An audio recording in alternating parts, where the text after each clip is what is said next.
We're here from Cornell Elementary, and we're here to study insects, plants, and the things that MSU offers elementary children in learning their science. I spent the morning raking leaves, so this is the reward. It's actually getting to come out and enjoy nature.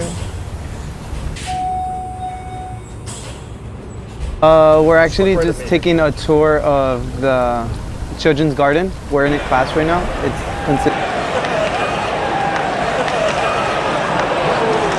Weather today? Beautiful, 75, sunny, awesome. Because the weather was so nice today, it would be good to come outside and see the garden instead of being inside in labs and stuff like that.